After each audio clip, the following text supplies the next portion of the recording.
Hi friends, welcome back. അപ്പോൾ എന്തൊക്കെയാണ് എല്ലാവരും വിശേഷങ്ങൾ? അപ്പോൾ ഞാനൊന്ന് വന്നിരിക്കുന്നത് കുറച്ച് പായസം ഉണ്ടാക്കുന്ന റെസിപ്പിയുമായിട്ടാണ് കേട്ടോ. അപ്പോൾ നമ്മൾ സേമിയനും സാബൂനരിയും വെച്ചിട്ടുണ്ട്. അപ്പോൾ ഞാൻ കുറച്ച് കൂടുതൽ ഉണ്ടാക്കുന്നുണ്ട്. ഒരു 50 പേർക്കുള്ള പായസമാണ് കേട്ടോ റെഡിയാക്കുന്നത്. അപ്പോൾ നമ്മുടെ പള്ളിയിൽ ചെറിയൊരു പരിപാടി ഉണ്ടായിരുന്നു. അപ്പോൾ അവിടുന്ന് കുറച്ച് പായസം ഉണ്ടാക്കാനുള്ള സാധനങ്ങളൊക്കെ അവർ കൊണ്ടു തന്നിരുന്നു കേട്ടോ. അപ്പോൾ ഞാൻ ഉണ്ടാക്കി കൊടുക്കാമെന്ന് പറഞ്ഞിട്ട് അങ്ങനെ ഉണ്ടാക്കി നോക്കുകയാണ്.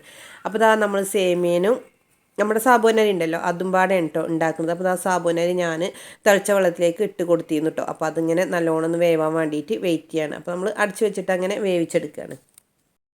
അപ്പോൾ സാബൂനരി കുറച്ച് വെന്ത് വരുമ്പോൾ ഞാൻ അതിലേക്ക് കുറച്ച് പാൽ ഒഴിച്ചിട്ടുണ്ട്. ഒരു അരപ്പേക്കൊക്കെ പാൽ ഒഴിച്ച് കൊടുത്തിരുന്നു കേട്ടോ. എന്നിട്ട് വീണ്ടും ഒന്ന് വേവിക്കാൻ വെച്ചിട്ടുണ്ട്.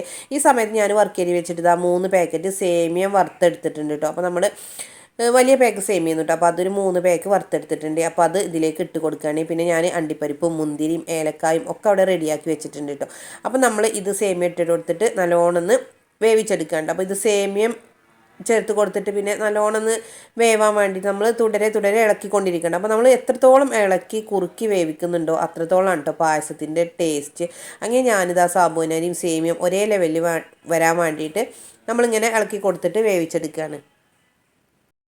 അപ്പോൾ ഞാൻ ഈ വീഡിയോ കുറച്ച് മുന്നേ വീഡിയോ എടുത്ത് വെച്ചതാണ് കേട്ടോ. അപ്പോൾ നമ്മൾ ഇപ്പോഴൊന്നല്ല കേട്ടോ, ഒരു കുറച്ച് ആയിട്ടോ ഈ വീഡിയോ എടുത്തിട്ട്. കാരണം ആ പള്ളിയിലത്തെ പരിപാടിയൊക്കെ കഴിഞ്ഞിട്ട് കുറച്ചായിട്ടോ. അപ്പോൾ ഞാൻ അന്ന് വീഡിയോ എടുത്ത് വെച്ചിരുന്നു. അപ്പോൾ ഞാൻ എഡിറ്റ് ചെയ്തിടണമെന്ന് വിചാരിച്ച് നിൽക്കുന്നതായിരുന്നു. പക്ഷേ ഞാൻ അതിൻ്റെ ഇടയ്ക്ക് ഓരോ വീഡിയോസുമായി വന്നതുകൊണ്ട് ഞാൻ ഇതിൻ്റെ വീഡിയോ അങ്ങനെ മാറ്റി വെച്ചിരുന്നുണ്ട്. അപ്പോൾ ഞാൻ ഇന്ന് ഈ വീഡിയോ ഇടാമെന്ന് വിചാരിച്ചു. അപ്പോൾ നിങ്ങൾക്കൊക്കെ കഴിയും കേട്ടോ. നമുക്ക് 50 പേർക്കാണെങ്കിലും ഒക്കെ കഴിയും. നമ്മൾ വിചാരിക്കും നമ്മളെ കൊണ്ട് അതൊന്നും കഴിയില്ല എന്നില്ല. പക്ഷേ നമ്മുടെ മനസ്സ് വെച്ചാൽ മതി. അപ്പോൾ നമ്മുടെ പായസമാണെങ്കിലും എന്താണെങ്കിലും നമുക്ക് എത്ര പേർക്ക് വേണമെങ്കിലും ഉണ്ടാക്കി കൊടുക്കാൻ കഴിയും. അപ്പോൾ ഈ പള്ളിയിൽ ഇങ്ങനെ ഒരുപാട് ചെറിയ പരിപാടികളൊക്കെ ഉണ്ടാവുന്നുണ്ട്. അപ്പോൾ മിക്കവാറും ഞാൻ തന്നെയാണ് ഉണ്ടാക്കി കൊടുക്കുന്നത്. കാരണം ഞാൻ പറയുന്നുണ്ടല്ലോ നമ്മുടെ മുറ്റത്താണ് പള്ളി എന്നുള്ളത്. അപ്പോൾ പിന്നെ എന്ത് വിശേഷം വരികയാണെന്നുണ്ടെങ്കിലും ഇക്ക വന്നിട്ട് ഇവിടെ ഉണ്ടോ എന്നോട് പറയില്ല. അപ്പോൾ ഞാനും തന്നെ അങ്ങനെ ചെയ്ത് കൊടുക്കുന്നുണ്ട്. അപ്പോൾ അതുകൊണ്ട് അവർ സാധനം മേടിച്ച് തരും. അപ്പോൾ നമ്മൾ ഉണ്ടാക്കി കൊടുക്കാനാണ് ചെയ്യല് കേട്ടോ. അങ്ങനെ ഞാൻ ആ പായസത്തിലേക്ക് 2 പാക്ക് പാൽ വെച്ചിട്ടുണ്ട്. അപ്പോൾ 2 ലിറ്റർ പാലാണ് കേട്ടോ. 1 ലിറ്ററിൻ്റെ പാക്കാണ് ഒഴിച്ച് കൊടുക്കുന്നത്. പിന്നെ ഞാനൊരു 1/2 ലിറ്ററിൻ്റെ ഒരു പാല് ആദ്യം ഒഴിച്ച് കൊടുക്കുകയും ചെയ്തിരുന്നു കേട്ടോ. അങ്ങനെ ഞാനിത് 2.5 ലിറ്റർ പാലാണ് കേട്ടോ ഇതിലേക്ക് ഒഴിച്ച് കൊടുക്കുന്നത്. അങ്ങനെ പാൽ ഒഴിച്ച് കൊടുത്തതിന് ശേഷം പിന്നെ നമ്മൾ പഞ്ചസാര ഇടുന്നുണ്ട് കേട്ടോ. അപ്പോൾ നമ്മൾ ഒരു 1.5 കിലോ പഞ്ചസാര ഇടുന്നുണ്ട് കേട്ടോ. അപ്പോൾ പായസമൊക്കെ ആകുമ്പോൾ നല്ല മധുരം വേണമല്ലോ.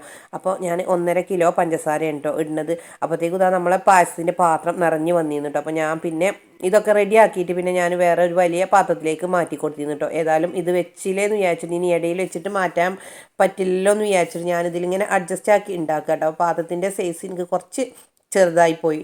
നമ്മൾ ആദ്യമായിട്ട് ഉണ്ടാക്കുകയൊക്കെ ആകുമ്പോൾ അങ്ങനെയൊക്കെ ഉണ്ടാവും കേട്ടോ. അപ്പോൾ നമ്മൾ ഏതായാലും പായസം എന്തായാലും നല്ല അടിപൊളി ചെയ്യുന്നു കേട്ടോ. അപ്പോൾ ഞാൻ ഇമ്മാനെയും വിളിച്ചിരുന്നു. കാരണം നമുക്കൊരു ധൈര്യമാണല്ലോ, എന്തെങ്കിലും അങ്ങനെ കുറേ ആൾക്കാർക്കൊക്കെ ഉണ്ടാവും. അപ്പോൾ ഉമ്മാനെ വിളിച്ചിരുന്നു കേട്ടോ. ഇമ്മയും തന്നെ അങ്ങനെ ഉണ്ടായിരുന്നു കേട്ടോ എൻ്റെ കൂടെ. അതിന് ശേഷം നമ്മൾ കുറച്ച് ഏലക്കായ ചതച്ചതും ഇട്ട് കൊടുക്കുന്നുണ്ട്. അങ്ങനെ നമ്മളെ പായസം ഏകദേശം ഇങ്ങനെ റെഡിയായി വന്നിട്ടുണ്ട്. അപ്പോൾ പായസത്തിൽ മധുരം ഇതൊക്കെ പാകം തന്നെയായിരുന്നു കേട്ടോ. പിന്നെ ഞാൻ ഒരു നുള്ള ഉപ്പിട്ട് കൊടുത്തിരുന്നു. അപ്പോൾ നമ്മൾ എന്ത് പായസം ഉണ്ടാക്കുകയാണെങ്കിലും അതിലൊക്കെ ഒരു നുള്ള ഉപ്പ് നമ്മളെ മധുരം ബാലൻസായിട്ട് ഇട്ട് കൊടുക്കുന്നത് നല്ലതാണ് കേട്ടോ. അങ്ങനെ ഞാൻ ആ പായസമൊക്കെ അവിടെ റെഡിയാക്കി വെച്ചിട്ടുണ്ട് കേട്ടോ. അപ്പോഴത്തേക്കും ഞാൻ അണ്ടിപ്പരിപ്പും മുന്തിരിയും ഒക്കെ ഞാൻ മൂപ്പിച്ചെടുക്കുന്നുണ്ട്. അപ്പോൾ അതൊക്കെ ഞാൻ വർക്കേരിയിൽ വെച്ചിട്ടാണ് കേട്ടോ ചെയ്യുന്നത്. അങ്ങനെ പാലും ഒക്കെ കുറുകി പായസമൊക്കെ നല്ല സെറ്റായി വന്നിട്ടുണ്ട് കേട്ടോ. അപ്പോൾ കണ്ടില്ലേ പായസത്തിൽ സേമിയയും പിന്നെ സാബൂനരിയും ഒക്കെ ഇങ്ങനെ തെളിഞ്ഞ് വന്നിരുന്നു കേട്ടോ. അപ്പോൾ അങ്ങനെ നിൽക്കുമ്പോഴാണ് നമ്മൾ സേമിയ പായസമൊക്കെ ഒന്ന് റെഡിയായി കിട്ടുക. അങ്ങനെ അൽഹംദുലില്ലാ പായസമൊക്കെ നല്ല ഉഷാറായി വന്നിരുന്നു. അപ്പോൾ ഞാൻ അതിലേക്ക് നമ്മൾ മൂപ്പിച്ച് വെച്ച അണ്ടിപ്പരിപ്പ് മുന്തിരിയില്ലേ അതൊക്കെ ഒന്ന് ഇട്ട് കൊടുത്ത് പായസം ഒന്ന് സെറ്റാക്കിയിരുന്നു കേട്ടോ. അപ്പോൾ ഞാൻ അളവൊക്കെ എടുത്തത് നമ്മുടെ പായസ ഗ്ലാസ് ഉണ്ടല്ലോ അതിൻ്റെ കണക്കിന് വെള്ളമൊക്കെ നോക്കിയിട്ടാണ് കേട്ടോ എടുത്തത്. പിന്നെ 50 പേർക്കുള്ള പായസത്തിൽ ഞാനൊരു 55-60 ആൾക്കുള്ള പായസം ആണ് കേട്ടോ ഉണ്ടാക്കിയത്. അപ്പോൾ എന്തായാലും നല്ല അടിപൊളി ടേസ്റ്റ് തന്നെയായിരുന്നു കേട്ടോ പായസത്തിന്. അപ്പോൾ ഇതാണ് കേട്ടോ ഇന്നത്തെ എൻ്റെ വീഡിയോയിലുള്ളത്. അപ്പോൾ നിങ്ങൾക്ക് എൻ്റെ വീഡിയോ ഇഷ്ടമായാൽ ലൈക്ക് ചെയ്യുക, ഷെയർ ചെയ്യുക, സബ്സ്ക്രൈബ് ചെയ്യുക, തൊട്ടടുത്ത ബെല്ലൈക്കൺ ഒന്ന് ക്ലിക്ക് ചെയ്യട്ടെ. കൂടാതെ ആരെങ്കിലും സബ്സ്ക്രൈബ് ചെയ്യാതെ കാണുന്നുണ്ടെങ്കിൽ പ്ലീസ് ഒന്ന് സബ്സ്ക്രൈബ് ചെയ്ത് സപ്പോർട്ട് ചെയ്യുക. അപ്പോൾ ഇനിയും പുതിയ വീഡിയോയുമായി വരുന്നത് വരെയും ഓക്കെ, താങ്ക്